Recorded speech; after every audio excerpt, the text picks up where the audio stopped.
जय हिंद दोस्तों।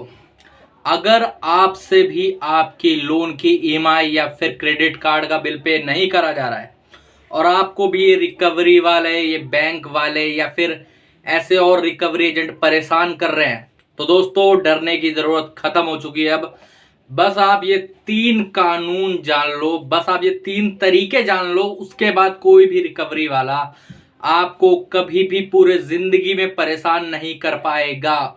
या दोस्तों, आप लोग बिल्कुल सही सुन रहे हो। इस वीडियो के बाद आपको दूसरा कोई वीडियो देखने की भी जरूरत नहीं पड़ेगी, कहीं परेशान होने की जरूरत नहीं पड़ेगी, कहीं दौड़ने भागने की जरूरत नहीं पड़ेगी। जो भी ये रिकवरी वालों ने आपको परेशान कर रखा है ना, आपका जीना हराम कर रखा है, इसके बाद उसकी कोई भी जरूरत नहीं पड़ेगी आपको डरने घबराने की।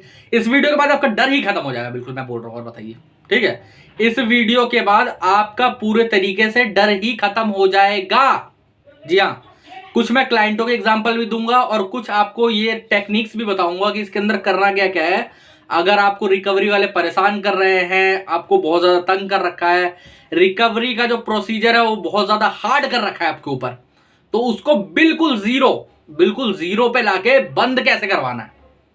कई लोग बोलते हैं ना कम कैसे करना, नहीं नहीं, मैं बिल्कुल बोलूंगा जीरो कैसे करना है। होम विजिट, कॉल्स और ये जो लीगल नोटिस है, इनको जीरो पे कैसे लाना है, बिल्कुल खत्म कैसे करना है, आज इस वीडियो के अंदर बता देते हैं आपको। ठीक है, आपको फिर इसके बाद ना तो दूसरा वीडियो देखने की जरूरत पड़ेगी, ना डरने की जरूरत पड़ेगी, ना घबराने की जरूरत पड़ेगी।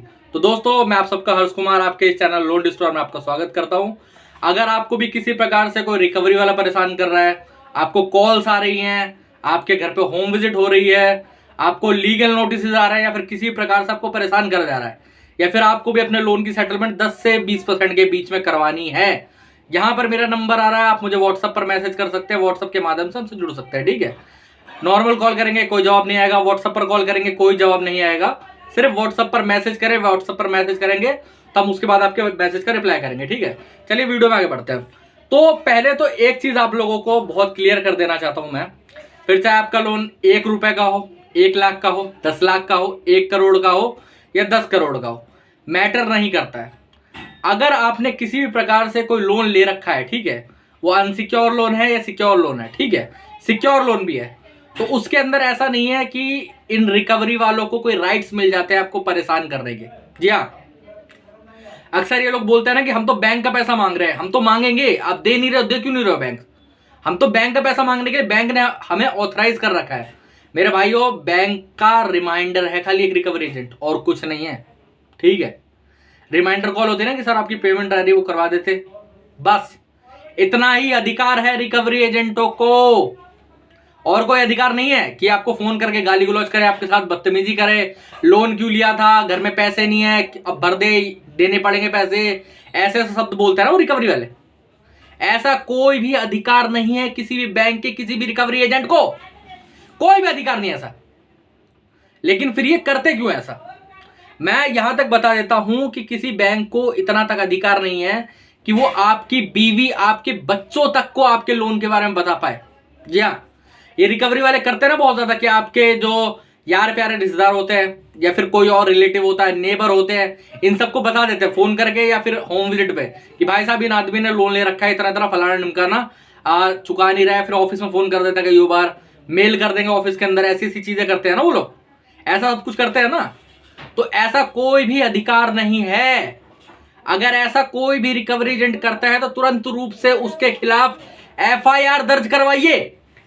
जी हाँ, मानहानि का मुकदमा कर सकते हैं आप उस बैंक के ऊपर, क्योंकि जब बैंक के वो रिकवरी एजेंट ने उस टाइम पे वो करा था तो वो बैंक का एम्प्लॉय था। ठीक है, ऐसे कोई भी अधिकार नहीं दी गए बैंक को या फिर रिकवरी एजेंसी को, ऐसा कोई भी अधिकार नहीं है। लेकिन ये लोग करते तो बहुत ज्यादा है, समझ रहे हो। तो इस मौके पे करा क्या जाए, देखो, अगर मैं आप सबको एक चीज बता देना चाहता हूं कि अगर ये लोग घर पे आके आपके रिश्तेदारों को, आपके परिवार वाले को, माता पिता को या फिर आपकी बीवी वगैरह को आपके लोन के बारे में बता रहे हैं या फिर उन्हें हैरास कर रहे हैं, क्योंकि आप तो चले जाते हो जॉब पे, अगर जॉब नहीं है तो घर पे रहते होगे, आप फेस करते होगे, है ना। अगर ये हो सकता है कई लोग घर छोड़ के चले जाते हैं, घर छोड़ के तो नहीं मतलब ऑफिस चले जाते हैं, या फिर कई लोग कहीं चले जाते हैं कुछ दिनों के लिए कि हम लोग एक काम करते हैं, 1-2 महीने बाहर रहूंगा तो 1-2 महीने मैं रहूंगा नहीं तो कुछ होगा नहीं, 1-2 महीने बाद वापसी आ जाऊंगा। तो मेरे भाई हैरेसमेंट तो कम होने की नहीं है, तो कैसे करें हैरेसमेंट कम। सबसे पहले तो अगर ऐसा किसी को आपके घर पे वो लोग आए थे, आपकी बीवी वगैरह को, पिताजी को, या फिर किसी को भी बताया आपके लोन के बारे में, या फिर नेबर तक को बताया, नेबर तक से आपके बारे में पूछा, तो वैसे मौके पे करा क्या जाए। आप कई लोग बताओ क्या करता है, जब मैं उन पर बोलता हूँ कि आरबीआई में आप कंप्लेंट कर सकते हो ओम्बुड्समैन में, तो वो लोग क्या करते हैं, आरबीआई में डायरेक्ट कंप्लेंट कर देते हैं। ऐसा नहीं है। देखिए, आप अगर आरबीआई को या फिर किसी और संस्था को डायरेक्ट कंप्लेंट करोगे तो वो वापसी घूम के बैंक के पास ही आ जाएगी। जी हाँ, आपको अगर यकीन नहीं है तो आप आरबीआई को एक मेल लिखो, उसके बाद होगा क्या, जैसे मेल जाएगी वैसे तुरंत के तुरंत वो बैंक को ट्रांसफर हो जाएगी। ठीक है, तो उसके अंदर कुछ होना नहीं है, कोई फायदा नहीं है, सब नुकसान ही नुकसान है। करना क्या है, सबसे पहले तो अगर उन्होंने ज्यादा कुछ अति मचा रखी है, ज्यादा कुछ परेशान कर दिया घर वालों को, तो कुछ मत करे, अपने नजदीकी थाने में जाए और वहां जाके एफआईआर लिखवाए उस रिकवरी एजेंट और उस बैंक के अगेंस्ट। ओके, अगर पुलिस वाले एफआईआर नहीं लिखते तो अपनी एफआईआर स्पीड पोस्ट के माध्यम से लिख के भेजे खुद से।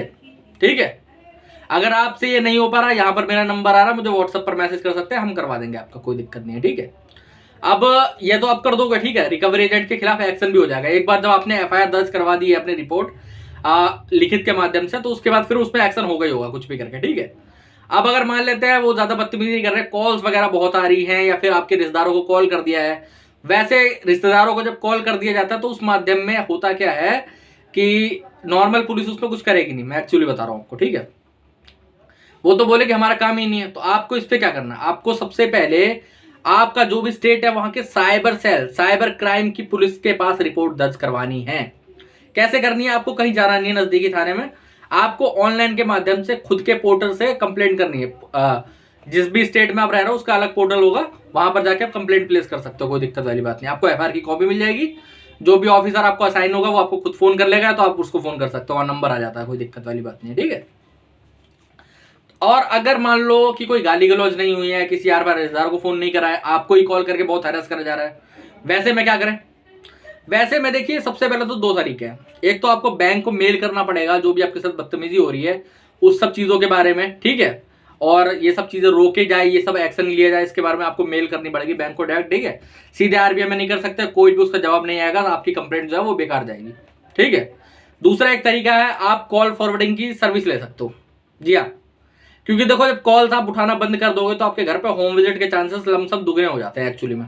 ठीक है, क्योंकि होम विजिट का मतलब ये है जब आपसे कॉल पे बात नहीं हो पाती है तब होम विजिट होती है। ठीक है, हमारे कई भाई है वो ऑफिस की वजह से कॉल नहीं उठा पाते, या फिर किसी और चक्कर में कॉल नहीं उठा पाते हैं, तो उनके लिए सबसे बड़े तरीका हम लोग ले आए हैं कॉल फॉरवर्डिंग की सर्विस। आपका एक कॉल हो, 2 कॉल हो, 10 कॉल हो, 100 कॉल हो, 1000 कॉल हो, मैटर नहीं करता, आपको एक सिंगल कॉल उठाने की जरूरत नहीं पड़ेगी, हमारी टीम प्रॉपर आपके कॉल उठाएगी, बात करेगी आपके बेहाफ पे। ठीक है, यहाँ पर नंबर आ रहा है, व्हाट्सएप पर मैसेज करके हमसे सर्विस ले सकते हो। ठीक है, सेकंड चीज, होम विजिट। बहुत ज्यादा जो डर है ना होम विजिट कि होम विजिट कर देंगे, तीनों के तीनों तरीके बता रहा हूं, एक तरीका मैंने आपको बता दिया, अब दूसरे तरीके पे आ गए। होम विजिट, सबसे बड़ा डर कि अगर होम विजिट हो गई तो पूरा पैसा लेकर जाएंगे। ये लोग अक्सर आपको कहते हुए सुनाई देंगे ना, या फिर मैसेज करते हुए कि अगर हमने आपके घर पे आगे होम विजिट करी तो आपके घर से पूरे पैसे लेके जाएंगे। पहली बात तो जान लेते हैं होम विजिट का मतलब क्या है। होम विजिट का सिंपली मतलब यह है आरबीआई के मुताबिक कि जब बैंक का आपसे फोन पर कांटेक्ट नहीं हो पाएगा ना तो वो होम विजिट करेंगे। ओके, एड्रेस पे आके बात करने के लिए कि परेशानी क्या है, दिक्कत क्या है, आप क्यों नहीं कर पा रहे पेमेंट, यही कर सकते हैं बस, और कुछ नहीं। ठीक है, ये नहीं कर सकते कि पेमेंट करनी ही पड़ेगी, ये है फलाना है ढिमकाना है। ऐसे में क्या करा जाए, अगर कोई भी होम विजिट होने वाली है तो सबसे पहले तो उससे उसका आईडी कार्ड मांगे, उससे उसका ऑथराइजेशन लेटर मांगे, उससे उसका डीआरए का सर्टिफिकेट मांगे, उससे उसका डीआरए एजेंसी का डीआरए का लाइसेंस मांगे। ये 3-4 चीजें होना कंपलसरी है, वो भी फोन में नहीं, बकायदा फिजिकली। जी हाँ, क्योंकि जब आपने लोन लिया, आपने पैन कार्ड दिया, आपने आधार कार्ड दिया, आपने ओटीपी डाली, आपने साइन करा, आपने चेक दिया, आपने ईसीएस जोड़ा, जो भी आपने करना था कर लिया। ठीक है, तो ये जब आपसे ये चीजें लेने आएंगे, पैसा मांगने आएंगे, फिर रिमाइंडर देने आएंगे, तो ये भी ये सब चीजें लेकर आएंगे। ये कंपलसरी है, बिल्कुल ही कंपलसरी है, लेकर आना पड़ेगा उन्हें, समझ रहे हो। अगर नहीं लाते हैं तो ये इलीगल होता है उनका घर पे आना, समझ रहे हो, इलीगल होता है उनका घर पे आना। ठीक है, इसको देखो, अगर मान लेते कई लोग होते क्या है कि वो ऑफिस में होते हैं या फिर अपने घर पर होते हैं, तो ये लोग ये चीजें लेके नहीं आते गांव देहात में, और वहां पर क्या करते हैं कि हम पैसा लेके ही जाएंगे, तुम किसी को बुला लो, कुछ कर लो, क्या करना है। तो मेरे भाइयों, इसका भी एक उपाय है, मैं सबसे पहले आप लोगों को बता देना चाहता हूं। अगर ऐसा कोई रिकवरी एजेंट आपके घर पे आ गया है, 1-2 या फिर एक की तादाद में, 2 की, 3, 4 की तादाद में। अक्सर मैं इन रिकवरी वालों को हिजड़ा बोलता हूँ। हिजड़ा क्यों बोलता हूँ मैं बता देता हूँ आपको। हिजड़ों के लिए भी ये थोड़ा बदतमीजी वाला शब्द है, ये उससे भी क्या गुजरे हैं एक्चुअली में, मैं बता देता हूँ क्यों। ठीक है, क्योंकि ये रिकवरी वाले आरबीआई ने 2 बंदे अलाउ कर रखे हैं। ये लोग 3-3, 4-4 लोग लेके आते हैं, इनकी फैमिली को डराते हैं, उल्टी सीधी चीजें बोलते हैं, बहुत ज्यादा अपशब्द का प्रयोग करते हैं। अगर ऐसा हो तो क्या करना है, कुछ मत करिए, अपनी जेब से अपना फोन निकालिए, उनका वीडियो बनाना स्टार्ट करिए। वीडियो पे आईडी कार्ड मांगे, ऑथराइजेशन लेटर मांगे, डीआरए का सर्टिफिकेट और लाइसेंस मांगे, नहीं दिखाए धक्के मार के निकाल दीजिए। अगर नहीं जा रहा है तो कुछ मत करिए, 112 नंबर पर फोन करिए, पीसीआर बुलाइए, पीसीआर इन्हें उठा के लेके जाएगी, अपनी कंप्लेंट थाने में जाके रजिस्टर करवाएं। अगर थाने में कंप्लेंट ऐसे रजिस्टर नहीं हो रही है, कुछ मत करिए, वीडियो बना लिया आपने, आप लिखित के माध्यम से, स्पीड पोस्ट के माध्यम से अपनी एफआईआर दर्ज करवा सकते हैं, कोई दिक्कत वाली बात नहीं है। ठीक है, आप लिखित के माध्यम से अपना स्पीड पोस्ट भेज सकते हो। सिंगली एफआईआर कैसे लिखनी है, क्या लिखनी है, वो मैं आपको बता दूंगा। यहाँ पर नंबर आ रही है, नंबर आ रहा है, आप मुझे मैसेज कर सकते हो, कोई दिक्कत वाली बात नहीं। ठीक है, होम विजिट का डर यहां से समाप्त हो जाएगा आपका, इसके बाद कोई दिक्कत नहीं होगी। वैसे भी जब एक कस्टमर पुलिस एक्शन ले लेता है या फिर सीधा मेल कर देता है बैंक को, ठीक है, जब भी आपके घर विजिट हो रही हो ऐसा और ऐसी चीजें हुई हो, सबसे पहले तो बैंक को भी मेल कर दो, ठीक है, वीडियो समेत प्रूफ के साथ में। ठीक है, वहां से भी डंडा जाएगा तो अच्छे से इनको समझ में आएगा। ठीक है, ये हो गया दूसरी टेक्निक।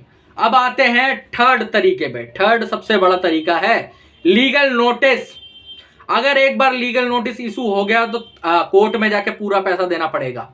कई फालतू के 10वीं फेल रिकवरी एजेंट दलाल बैंक के, ठीक है, ये कहते हुए सुनाई पड़ते हैं, ऐसी चीजें बोलते हैं वो कि अगर एक बार लीगल नोटिस इशू हो गया तो हम आपको पूरा पैसा देना पड़ेगा कोर्ट में जाके। अब मैं आपको एक चीज बता देना चाहता हूं आप सब लोगों को, पहली बात तो, ठीक है, कि मेरे भाई लीगल नोटिस है क्या, पहले ये तो देख लो। 99% लीगल नोटिस फेक होते हैं, समझ रहे हो, 99% लीगल नोटिस फेक होते हैं। एक बार उस लीगल नोटिस को चेक तो करो, उसमें एडवोकेट का साइन है कि नहीं है, उसमें एडवोकेट की मोहर है कि नहीं है, उसमें है क्या, कौन सा सेक्शन लगाया गया, क्या चीजें हुई हैं, क्या है, मेरे नाम का है कि नहीं है। और पहली बात तो लीगल नोटिस एडवोकेट के पैनल से आते हैं, ठीक है, उनके एडवोकेट के पैनल से आया, आप अपने एडवोकेट के पैनल से उसका रिप्लाई लिखवा के भेज दीजिए, कैंसिल हो जाएगा, समझ रहे हो। अगर आपको कोई भी लीगल नोटिस आ रहा हो, डिमांड नोटिस, आर्बिट्रेशन का नोटिस, सेक्शन 25 का नोटिस, चेक बाउंस का नोटिस, ठीक है, सरफेसी एक्ट 13(2), 13(4) का नोटिस, या फिर ऐसा कोई भी नोटिस आपको आ रहा है, कुछ मत करो, यहां पर नंबर आ रहा है, व्हाट्सएप पर मुझे मैसेज करो, अपने नोटिस की फोटो भेजो, मैं आपको बताऊंगा उस नोटिस के बाद करना क्या है। अगर आपको उस नोटिस के बाद ऑब्जेक्शन लिखवाना होगा तो हम आपको ऑब्जेक्शन भी लिखवा के दे देंगे आपका। और बताइए, जो भी नोटिस होगा वो सेम डे कैंसिल हो जाएगा। और बोलिए, सेम डे कैंसिल हो जाएगा, समझ रहे हो। तो इसलिए डरने घबराने की बिल्कुल भी जरूरत नहीं है, टेंशन लेने की बिल्कुल भी जरूरत नहीं है। ठीक है, बिल्कुल भी टेंशन ना ले, बिल्कुल भी परेशान ना हो, बिल्कुल भी घबराए ना। ये रिकवरी वाले हैं ना, इनका ये डराने का ही पेशा है, ये आपको मेंटली टॉर्चर करना चाहते हैं और कुछ भी नहीं। इसके बाद ये लोग कुछ भी नहीं कर सकते, कोई आपके साथ एक्शन नहीं हो सकता। ठीक है, एक खाली ईसीएस का केस होता है, फिर चेक बाउंस का केस होता है, वो भी ज्यादातर 99% बैंक नहीं करते हैं अपने केसेस में, 1% केसेस में होता है, उसमें भी सेम डे बेल मिलती है, सेम डे, जिस दिन गए उसी दिन जाओ, बेल लो, घर आ जाओ, कोई दिक्कत वाली बात नहीं। और बताओ, ठीक है, तो इसीलिए क्योंकि बेलेबल ऑफेंस है, इसलिए डरने घबराने की बिल्कुल भी जरूरत नहीं। कोई थाना पुलिस का चक्कर नहीं है, कोई एडवोकेट आपको फोन नहीं कर सकता, कोई पुलिस वाला आपको फोन नहीं कर सकता, किसी भी एडवोकेट के पास ऐसा कोई अधिकार नहीं है पूरे इंडिया में कि वो आपको फोन कर सके। ठीक है, अगर उसको लीगल नोटिस भेजना होगा तो लीगल नोटिस भेजेगा, वरना नहीं। इसीलिए मैं आप सबको बोलता हूं, जागरूक बने, अब इन सब टेंशनों से दूर उठे, इन रिकवरी वालों के चक्करों में ना पड़े। ये आपको सिर्फ डराते हैं, आपसे पैसा निकलवाना चाहते हैं ताकि इनकी कमीशन बने, इनकी कमाई हो। मैं तो इन्हें वैसे भी दलाल कहता हूं, बैंक का दलाल। तो ऐसे दलालों से बच कर रहे हैं। तो दोस्तों, आज के वीडियो में इतना ही। अगर इसके बाद भी कोई प्रॉब्लम आ रही है, कोई लीगल नोटिस आया, कोई रिकवरी वाला परेशान कर रहा है, कॉल करके या फिर विजिट पे, ठीक है, हमारी कॉल फॉरवर्डिंग की सर्विस लेना चाहते हो ताकि आपको एक सिंगल कॉल भी ना उठाना पड़े, होम विजिट रुकवाना चाहते हो, उसके लिए मल्टीपल मेल्स करके रोकनी पड़ेगी हमें, ठीक है, वो करवाना चाहते हो, या फिर ऐसी कोई भी चीज अपनी सेटलमेंट करवानी 10 से 20% के बीच में, तो यहाँ पर नंबर आ रहा है, मुझे व्हाट्सएप पर मैसेज करें, व्हाट्सएप के माध्यम से जुड़े, फिर हम आपके व्हाट्सएप पे मैसेज पे रिप्लाई करेंगे, ठीक है, उसका जवाब देंगे। इसके बाद आपको कोई टेंशन लेने की जरूरत नहीं, कोई परेशान होने की जरूरत नहीं। ठीक है, तो दोस्तों, आज के वीडियो में इतना ही। जय हिंद।